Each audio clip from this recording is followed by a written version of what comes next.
Le code secret de la vie. On dirait le titre d'un film, pas vrai? Et pourtant, ce code est bien réel. Il est même écrit à l'intérieur de chaque être vivant sur Terre. Aujourd'hui, on va tenter de le décrypter ensemble. Alors, partons d'une grande question. Quel est ce fameux plan secret qui est partagé par absolument tout le vivant? D'une bactérie microscopique à une immense baleine bleue et bien sûr nous-mêmes. Qu'est-ce qui nous connecte tous à ce niveau si fondamental? Première partie, le secret de la vie. On va voir ensemble ce plan universel. La réponse à notre question, eh bien, elle se trouve dans une molécule qui est tout simplement remarquable. C'est un peu le manuel d'instruction ultime pour tous les organismes connus. C'est elle qui va tout dicter, de la couleur de nos yeux à la manière dont nos cellules fonctionnent. Et cette molécule, c'est l'acide désoxyribonucléique. Bon, on l'appelle plus simplement l'ADN, heureusement. Selon un peu barbare, il fait juste référence à sa composition chimique. En fait, il faut voir ça comme un disque dur biologique. C'est le support sur lequel est gravée toute l'information génétique qui fait de nous, ce que nous sommes. Deuxième partie, les briques de la vie. D'accord, donc on a notre manuel, l'ADN. Mais de quoi est-il fait, concrètement? Pour le comprendre, il va falloir zoomer. Et quand je dis zoomer, c'est vraiment zoomer, pour voir les toutes petites briques qui le composent. L'ADN, c'est ce qu'on appelle un polymère. C'est une très très longue chaîne. Et chaque maillon de cette chaîne, ça s'appelle un nucléotide. Pour se faire une image, on peut penser à des briques de Lego. Une seule brique, ça ne fait pas grand-chose, mais si on les assemble dans un ordre précis, on peut construire des structures immenses et super complexes. C'est pareil pour l'ADN. Chaque brique, chaque nucléotide est faite de 3 morceaux. Le premier, c'est un sucre, le désoxyribose. C'est un peu le châssis de notre brique, ce qui lui donne sa structure. D'ailleurs, c'est de là que vient le désoxyribose dans le nom complet de l'ADN. Le deuxième morceau, c'est un groupe phosphate. Lui, son rôle, c'est d'être la colle. C'est ce qui va permettre à toutes nos briques de s'accrocher solidement les unes aux autres pour former cette fameuse longue chaîne.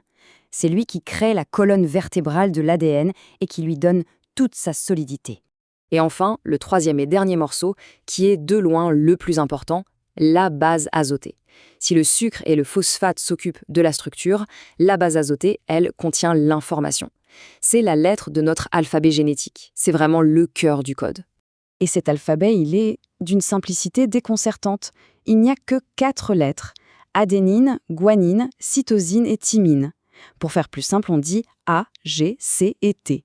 C'est l'enchaînement de ces 4 lettres, répétées des milliards de fois, qui écrit le grand livre de la vie pour chaque organisme. Troisième partie, l'architecture de l'ADN. Alors ce qui est vraiment fascinant, ce n'est pas juste d'avoir ces 4 briques, c'est la manière absolument géniale dont elles s'assemblent pour former l'une des structures les plus célèbres de toute l'histoire de la science. Ce puzzle a été résolu en 1953. En s'appuyant sur le travail absolument crucial de la chimiste Rosalind Franklin, dont les clichés au rayon X étaient la pièce manquante, les scientifiques James Watson et Francis Crick ont enfin révélé la structure iconique de l'ADN, la fameuse double hélice. Pour se la représenter, c'est simple, il faut imaginer une échelle et puis la tordre sur elle-même. Voilà, c'est ça, une double hélice. Les 2 montants de l'échelle sont formés par nos sucres et nos phosphates. Et les barreaux, c'est là que toute la magie opère. Les barreaux de l'échelle, en fait, ce sont nos bases azotées qui se font face. Et là, il y a une règle d'or, une sorte de poignée de main secrète. L'adénine, le A, se lie toujours et uniquement avec la thymine, le T. Et la cytosine, C, se lie toujours et uniquement avec la guanine, G. C'est ce qu'on appelle l'appariement des bases. A avec T, C avec G. Toujours. Et cette règle, elle est absolument géniale. Pourquoi? Parce qu'elle veut dire que les 2 brins de l'ADN sont complémentaires. C'est comme un négatif et sa photo. Si on connaît la séquence d'un côté, on peut deviner immédiatement celle de l'autre. C'est ça qui rend l'ADN à la fois hyper stable et, surtout, qui permet à la cellule de le recopier avec une précision quasi parfaite. Quatrième partie, un stockage exceptionnel. Bon, la double hélice, c'est parfait pour stocker l'information, mais ça crée un autre problème. Un problème de logistique qui est, pour le coup, absolument hallucinant. Alors voilà le défi. Si on prenait une seule de nos cellules humaines, une cellule tellement petite qu'on ne peut même pas la voir, et qu'on déroulait tout l'ADN qu'elle contient, on obtiendrait un fil d'environ 2 mètres de long. C'est plus grand que la plupart d'entre nous. Donc, la question est, mais comment c'est possible ? Comment la nature fait-elle pour faire rentrer un fil de 2 mètres dans un noyau cellulaire qui est des milliers de fois plus petit qu'une tête d'épingle? C'est un véritable exploit d'origami biologique. La solution, c'est un système de compactage à plusieurs niveaux, d'une efficacité redoutable.